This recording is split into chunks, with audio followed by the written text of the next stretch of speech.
Euskal Herrian gure hezkuntza eraiki lelopean, Euskal Herriko hezkuntza eragile gehienek manifestazio egingo dute datorren urriaren 12an Bilboko kaleetan.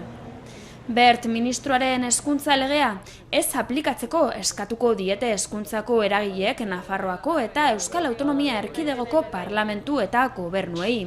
Baina ez hori bakarrik. Hezkuntza sistema propioa eraikitzeko urratsetan aurrera egiteko duten konpromesua ere erakutsi nahi duten mobilizazio honekin. Azken urteotan ezagutu dugun erasorik gordinena da, eta horren aurrean biztan da zeo zer egin behar dugula. Baina horrekin batera ezin dugu ahaztu gure hezkuntza sistema propio bat eraiki behar dugula. Beraz gu pentsatzen dugu orain uztartu behar dugula bi kontu egin. Eta bereziki lehen esan duen bezala, gure hezkuntza sistema eraikiz harresi bat sortzen dugula lomceren aurrean. Zentratzailea, adoktrinatzailea, uniformatzailea, atzerakoia, segregatzailea eta elitista da Berten legea Euskal Herriko hezkuntza eragileen aburuz.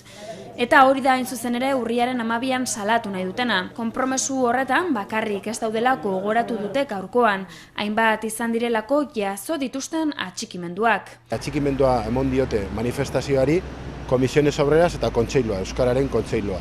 Eta jarraitzen dugu lanean eta espero dugu beste hainbat hezkuntza eragileak bat egitea manifestazionekin.